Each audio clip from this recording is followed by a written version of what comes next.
Good evening, my name is Hector Alvarez. I'm a rating associate at RAEX-Europe, and today I'm going to talk a little bit our new ESG rating product, and then at the end I'm going to just mention a very quick snapshot about the rating of Chubash that we recently assessed. So first of all, I'm going to talk about the ESG. What's our ESG rating? What is our ESG rating? The ESG rating process that we follow, and why an ESG rating from the point of view of ourselves and from the point of view of the entity. Then, as I mentioned, a small snapshot of the ESG rating, the factors of the Czech Republic, and then I will show you the sample report that we prepared for the client. So first of all, ESG. I mean, it sounds simple, but E is environmental, which means climate change, natural resources, pollution, waste, and the use of these resources. Social, it could be healthcare, labor conditions, product safety, and G stands for governance, which is the transparency of the entity, their anti-corruption practices, anti-competitive practices, cost management, budget management. So what is an ESG rating? For us, an ESG rating is a measure of how well an entity manages these exposures that I just mentioned. The exposure to environmental, social, and governance risks and opportunities. So what we do is we come up with a score. AAA, it means that you are very good at managing these risks, and C, it means that you're the worst at managing these risks. What are the benefits? First of all, for investors. For investors, nowadays they want to know not only what's the financial return of their investment, but also the social and environmental impact. So this ESG rating is very helpful for portfolio managers, for wealth managers, to know what is the social and environmental impact, and along with their fundamental analysis, they can actually provide a product for the client that that has these two factors which are interesting for the asset owners. And for the rated entity, what is the benefit for the rated entity? Well, basically this is a signal for investors. As I just mentioned, it's a signal they're a responsible, socially responsible company, and it's a signal for consumers as well, because consumers nowadays don't want just to consume products which are of high quality or products which are of high quality, but they want to be involved with companies that are actually socially responsible. So this is the benefit for the entity. What is our rating process? First of all, we start with data input. We have different sources of information. One of them is, of course, the rated entity. The rated entity provides us with a questionnaire and also with different policies and programs, so we can assess how they are actually complying with these ESG factors. Another source is government databases, where we can get healthcare information or labor statistics in order to assess the entity. The media, we obviously use the media in order to check any controversies, if there are any corruption scandals, or for example the case of Volkswagen, where they had these CO2 emission problems or scandals. We use the media to check all of these. And other public sources such as IMF, World Bank, where we get different statistics in order to prepare the assessment. The data analysis part, basically we follow three steps. First, we define which is the current and potential exposure of the entity. Second, once we have defined it, what are the policies that these entities have in order to mitigate the exposures that we just detected, and what is the level of reporting? Is it periodically? Do they not report at all? And so on. And the last part is the performance. They may have really good policies, but the performance probably is not very good. So this is basically the three steps that we follow. Let's look at an example for environmental. An exposure could be, for example, outstanding carbon emissions. This could also apply for a region, or for example, for an auto manufacturer, as I just mentioned the example.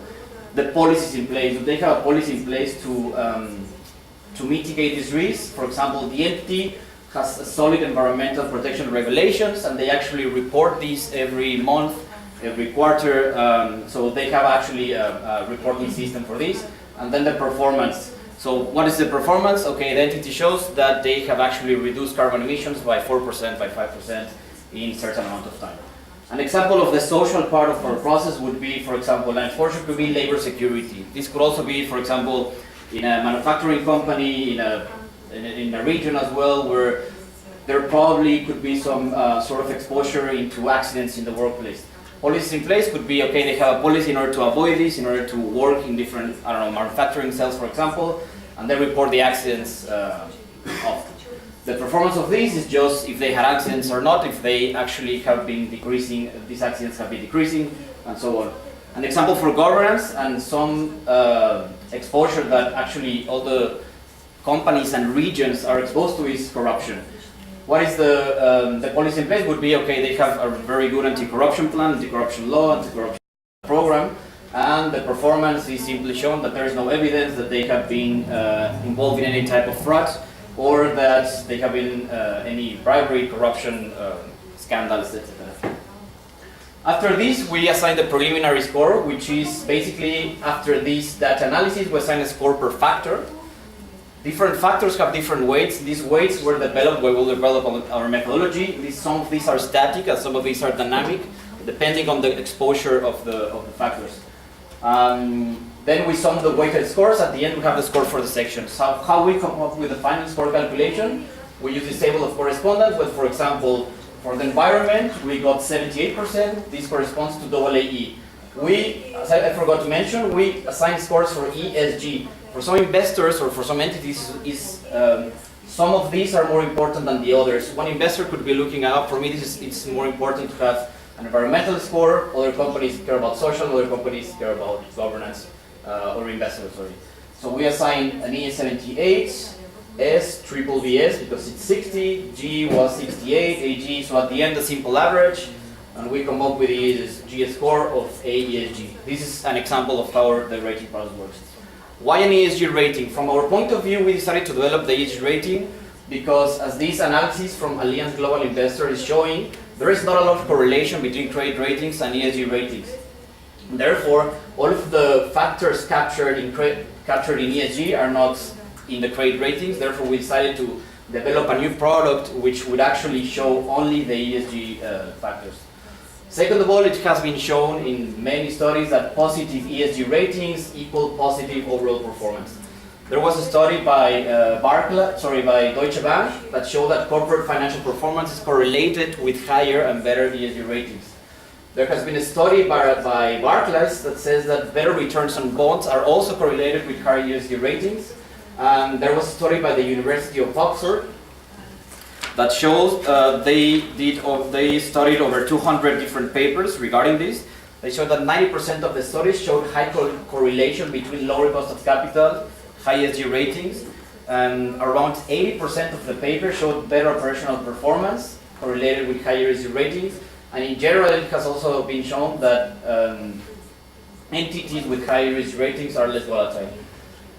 The other reason is the UN PRI signatories. This is the UN Principles of Responsible Investment signatories.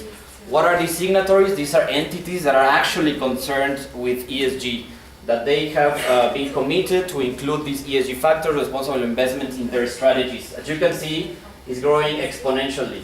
In 2017, they had around 1,700 signatories and more than $70 trillion of assets under management.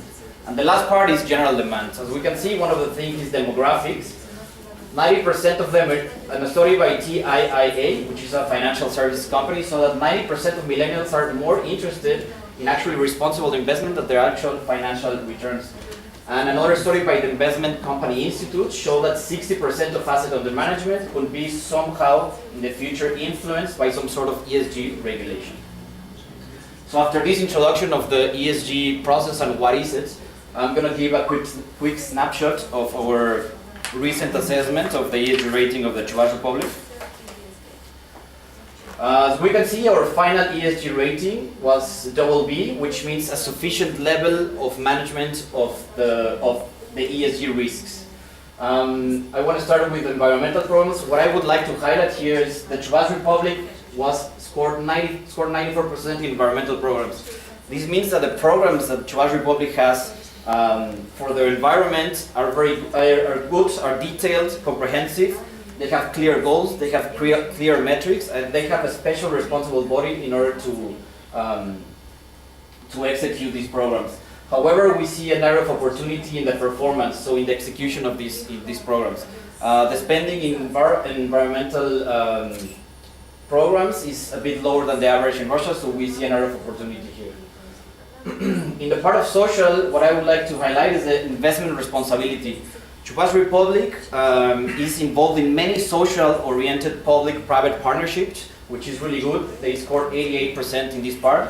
There are a lot of areas of opportunities in the part of social responsibility. Spending in safety, spending in healthcare are some things that are still below the Russian average, and we see an area of opportunity. In the part of governance, I want to highlight the transparency and corruption. They have a lot of also programs which are, they have anti-corruption programs, they have a detailed agenda as to disclose the self-declarations of the entities of the government, and we assess this as very good. The quality of the budget management is a bit lower, the score. However, this is because of a systematic factor from Russia.